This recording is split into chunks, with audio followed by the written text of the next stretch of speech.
And that are in earth, visible and invisible, whether they be thrones or principalities or powers, all things were created by him and for him, and he is before all things, and by him all things consist. Again, we find in Proverbs 8:23, I was set up from everlasting, from the beginning. Beginning or ever earth was, and once again in John 8:58, before Abraham was I am. The New Testament has incorrectly translated Paul, Hebrews 2:16, when it makes him say of Christ, for verily he took not on him the nature of angels, but he took on him the seed of Abraham. The words him the nature and the second him are not in the original Greek, and the original Greek has it, he taketh not hold of angels, but of the seed of Abraham he taketh hold. Christ's birth antedated the formality of the delivery of Mary. God said, Psalms 2:07, Thou art my Son, today have I begotten thee. Again, Paul, Hebrews 7:03, says, without father, without mother, without descent, having neither beginning of days nor end of life but made like unto the Son of God, and again, who is made not after the law of carnal commandment. How ridiculous, then, for those sticklers after strict adherence to physical and natural laws which made Christ delivered in full time maternally, and graded through the steps of youth and manhood, to impute upon deity the physically impossible of the creature creating the Creator. If Christ made all people and all things, as is stated above, he was the Creator of Mary, who could have had no physical influence on his own creation.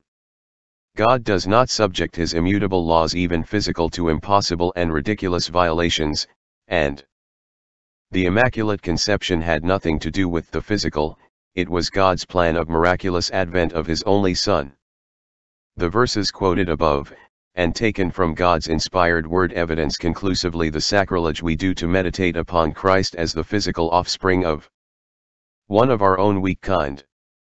Besides, we know that Christ appeared in physical form many times previous to his Immaculate Conception. He appeared in physical form to Abraham, partaking of food, and discussing affairs face to face, as is clearly stated in Moses' history, Genesis 17. He assumed human form and stood before Moses, Numbers 14:14, face to face, and in Exodus 30:05, we are told this reference was to Christ since no man ever saw God. Luke 3:23 qualities Christ's earthly relationship by saying, being, as was supposed, the son of Joseph. This same supposition has given us our own mediocre opinion of the omnipotent Christ. It was this view that made a great part of the earth rank Christ merely as one of the prophets and gave Mohammedanism its birth, and Confucianism its hold upon the Orient. The whole world believes in Jesus Christ the prophet. His existence as the earthly man of high repute is known to history. But attempts to give him earthly relationship have tarnished his magnificent name and made it a by-word among the heathen. Christ persistently instructed his followers as to his proper relationship, and once he boldly asked the question, Who is my mother, and who are my brethren, and answered it himself in the words, For whosoever shall do the will of my Father which is in heaven, the same is my brother, and sister, and mother, thus indicating he held no physical relationship. This subject seems to have been touched upon in the conversation between Christ and the Jews who believed on him. See John 8:48. The Jews said directly to him, Say we not well that thou art a Samaritan and hast a devil? To this Christ replied by emphasizing the fact of his existence in times previous to Abraham. The Jews of Christ's day had no relationship with the Samaritans, and the Samaritans had employed various stratagems and calumnies to hinder the Jews in rebuilding the temple at Jerusalem, and when they could not prevail, they erected a temple on Mt. Gerizim in opposition to that of the Jews at Jerusalem. One historian declares of the Samaritans of that time, they were not of the seed of Israel, but of the posterity of that mixed multitude whom Shalmaneser, king of Assyria, sent from Cutha, Ava, Hamath, Sepharvaim and other provinces to inhabit those parts. The Samaritans themselves claim their origin to be from Joseph by Ephraim. Ephraim was the son of Joseph by the daughter of Potipharah, priest of On, who, we have learned elsewhere, was not Hebrew but Egyptian. We are told, Acts 8, that the Samaritans were not converted to Christianity until the ministry of Philip, Simon Magus, and Peter and John, some time after the crucifixion of Christ.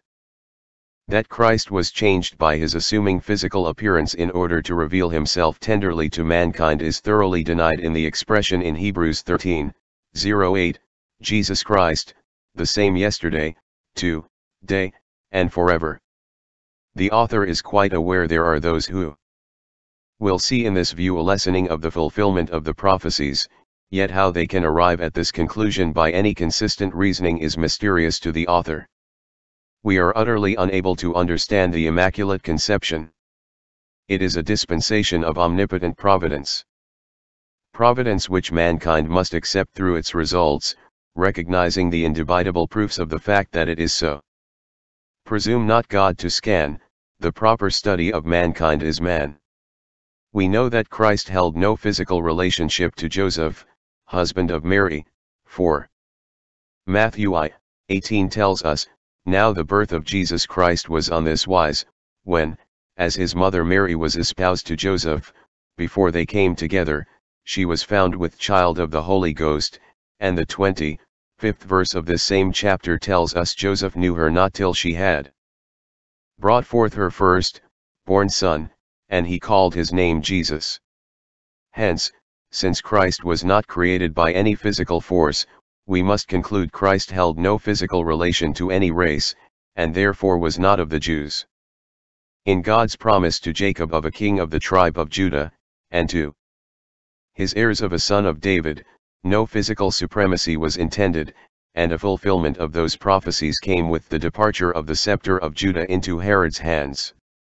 When Herod besought of Anthony the crown for Aristobulus, who was of the kingly blood, Anthony violated all precedent by giving it unsolicited to Herod himself, for whom he had formed a personal admiration, and in doing so unconsciously fulfilled the prophecy of Jacob, the scepter shall not depart from Judah ***** until Shiloh come.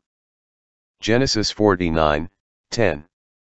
Shiloh, the Jews always considered to mean Christ. Christ's very physical appearances were the opposites of the physical and hereditary antecedents with which he is credited. If we may presume to enter into a discussion of the Son of God as he revealed himself to mankind, we cannot fail to observe that he had none of the Jewish traits of physical appearance. The pictures and images of Christ are markedly blond, although we are quite certain that this type was not found in Israel. Ripley quotes Beddoe as having mentioned some doubt as to Christ's blondness, and we know that in the 2nd century after his crucifixion, there was some dispute or difference of opinion as to the Lord's physical appearance, but as soon as the doctrine of the Trinity became definitely and surely orthodox, the opinion of Christ's appearance settled down into that of a tall blonde with amber hair and beard, blue eyes, clear complexion with a delicate tinge of red, an oval face as described in the spurious letter of Lentulus to the Roman Senate. Somewhat later, he was generally believed to have been brunette, but this change of opinion corresponded with the invasion of the Teutonic tribes into the Roman Empire. They were Unitarians as a rule, who would not accept the doctrine of Christ's divinity, and he was therefore looked on as a man who must have been a brunette like the Jews in general.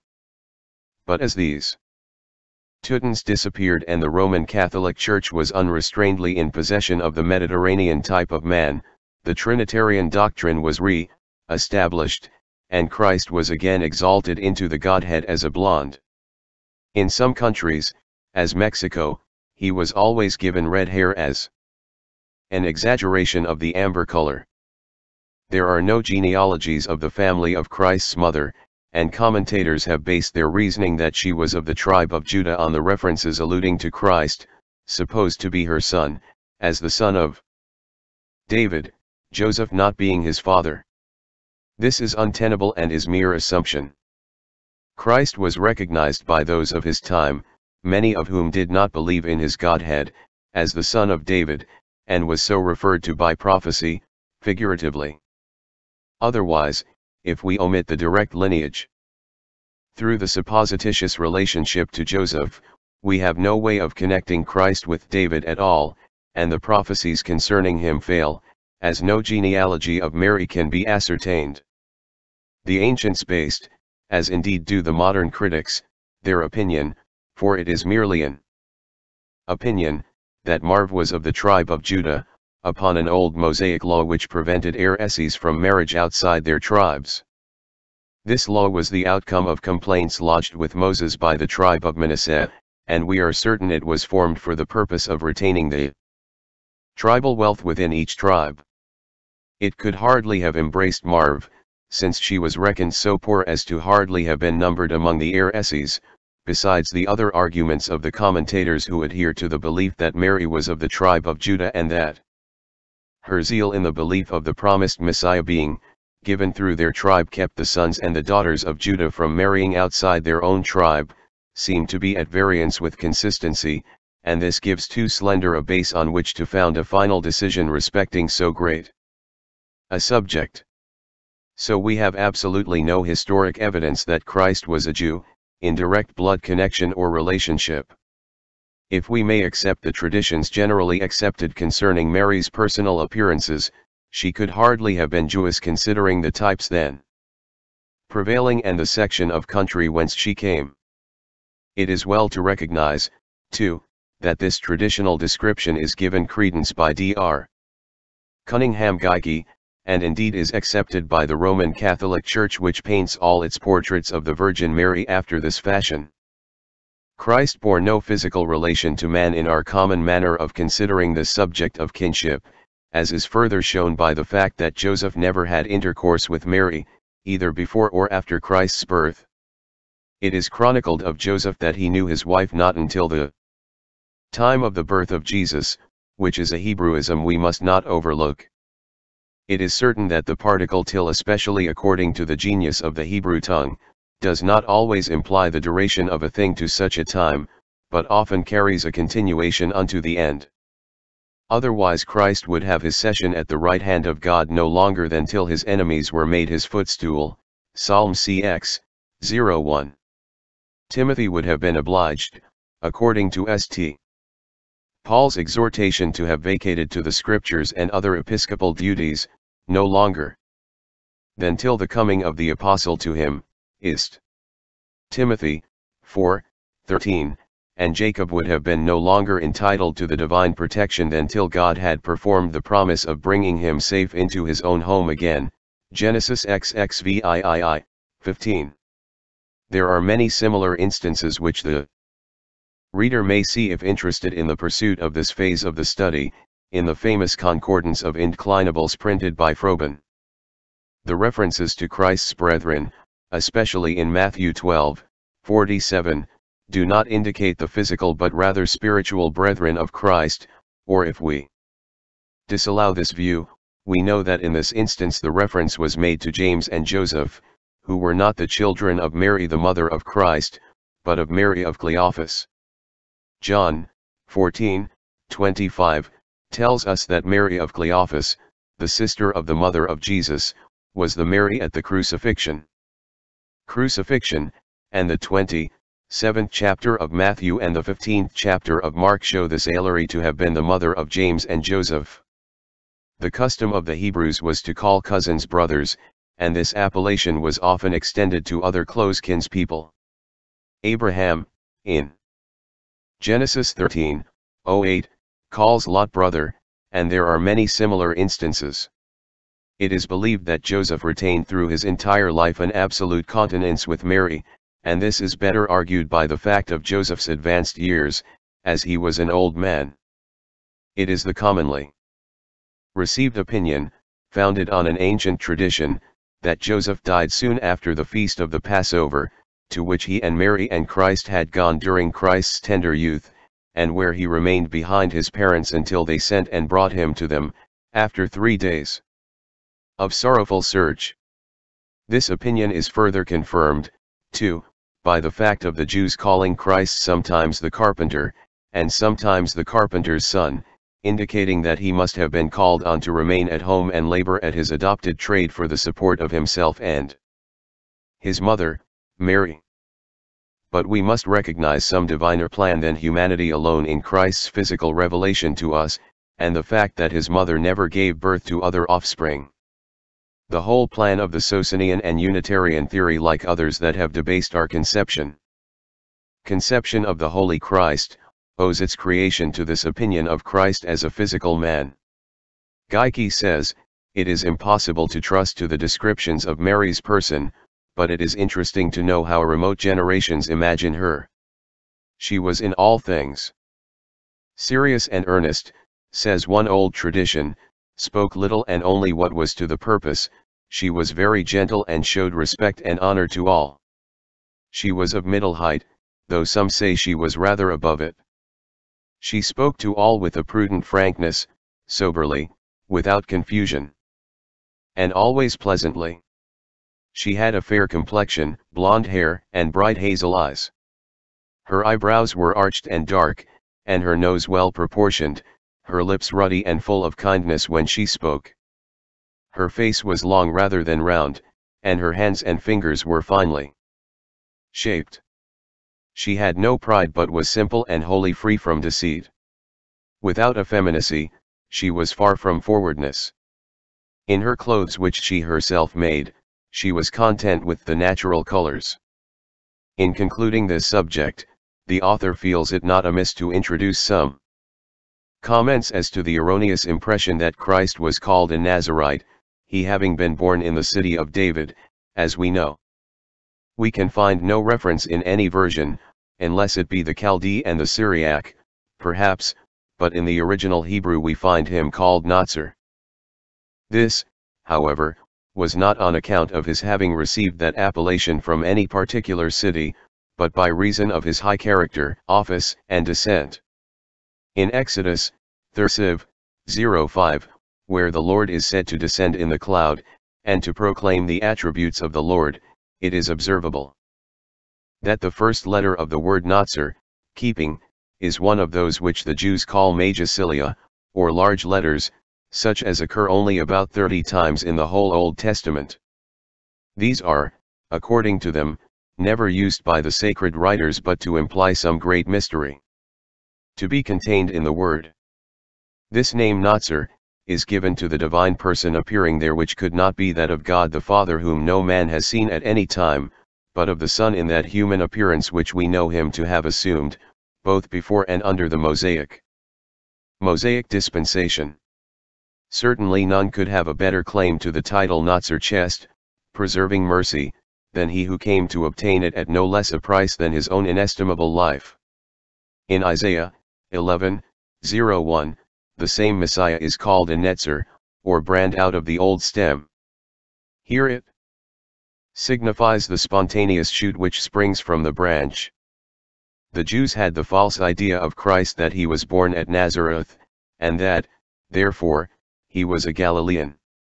The Jews also felt that as no prophet had ever arisen out of Galilee, they could refute Jesus' divine claims to the Messiahship by the proof of the fact that Christ was born in Nazareth. This is why they gave Christ the name of Nazarene out of derision and ridicule. It was taken up by his followers as originally meant by Moses and Isaiah, and hence it became attached to Christ. The author is of the opinion this same Christ was not born in a stable, but that Mary was delivered in an open field, and the child Christ brought and laid into a crib. The text in Luke plainly indicates the act of carrying the child after birth into the manger, Luke 2:07. But this is immaterial to the subject of this work. White men in olden times. The claim has been advanced by certain Jewish apologists that the close affinity proved elsewhere in this volume as existing between the Ethiopian, Egyptian, Hebrew and other types of men, was a consequential result of the entire absence of white men as we now know them. This is far from the recognized truth. It will not do to claim that all men were originally black or dark because born in the tropics. This begs the question and repudiates historical discoveries to the contrary. There are hieroglyphics on the Egyptian pyramids that express white men of the north with blue eyes, and we know that these pyramids stood at least 3,000 years B.C. In the Boston Museum there is an ancient Greek amphora of the earlier Art Age decorated with views of artisans and mechanics, which shows them to be very dark, but the customer being served in a shoemaker's shop is white. The word Hellen means white, the Hellens were white men and Hellas was white man's country. The Trojan War seems to be a tradition of a race war, the white men being banded together to revenge the kidnapping of one of their women by the darker race. The old Greek amphorae have a remarkable tendency to depict women with white skins, while all the other people are shown as very dark. The author mentions this because the Greeks descended from Jaffa, and were Aryans, thus it deduces a further proof that to Shem and Ham was conveyed the burden of jointly producing the black races of the world. The author refers the reader who desires a fuller explanation of this reference to the Hellens to Dr. Woodruff's admirable work, Effects of Tropical Light on White People, page 235. Homer's characters were all tall, chestnut-haired, and apparently Teutons. The modern Greek by his intermarriage has become more Jewish in his caste than the ancient Greek was. This is self-evident. The present king of Greece is a Dane, the modern Greeks indicate that they are of Negro blood and Jewish caste. That some Jews are white is no argument against the theory of this work. Professor W. J. McGee, that eminent authority, who was director of anthropology at the St. Louis Exposition, says, aesthetic development tends to whiten the skin. Culture would therefore tend to produce a blonde race, while vigor, on the other hand, would tend to produce a brunette race. As the Negro has always been committed to the serfdom of civilization, and the Jew has engaged in the sharp practices of mental erudition, accepting the utterance of this great anthropologist, is it any wonder the modern Negro is blacker than his white brother, the Jew? Dr. Maurice Fishberg, himself a Jew and an ethnologist and anthropologist of wide repute, and others have proved that the ancient Jews were distinctly African in type. Just here the author would beg leave to call attention to the Negro characteristics. Characteristics to be observed in the mummies of the most distinguished Egyptians, as well as to their Semitic blending. In a study of the mummies of Seti I, and Ramses II, there is seen in the features of these most renowned of the pharaohs such a combination of the Hebrew and Hamitic castes as is astonishing. Both are strong faces of Jewish caste, with the unintellectual, slightly animal expression of the Negro. They are in such a remarkable state of preservation that Professor Maspero, the Director General of the Excavations and Antiquities of Egypt, declared that if their subjects were alive today they could not fail to recognize their old sovereigns. And yet to those of us who have observed the features of Negro corpses, especially of those who have been subjected to the unusual methods of execution known to the South, there is a striking suggestion of the similarity between these mummies and the Negroes of today. Examined ethnically, the outlines of the Hebrews are plainly discernible, the early relationship coexisting between the Hebrew and Egyptian, hence Negro, is self-evident.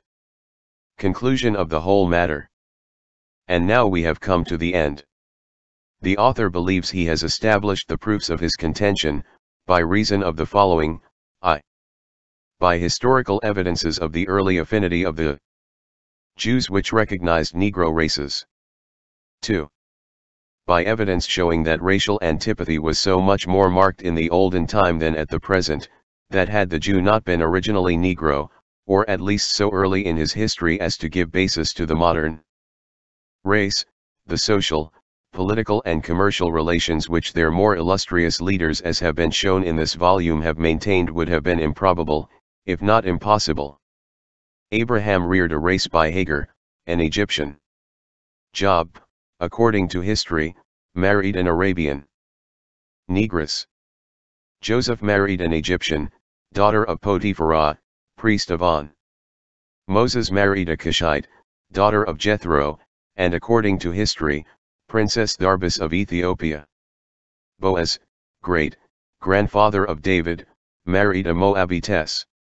David married Maacah, daughter of Tolma, king of Geshur, whom Josephus believes to have been Negro. Solomon wed the daughter of Pharaoh, king of Egypt, and also the queen of Sheba, who was an Ethiopian.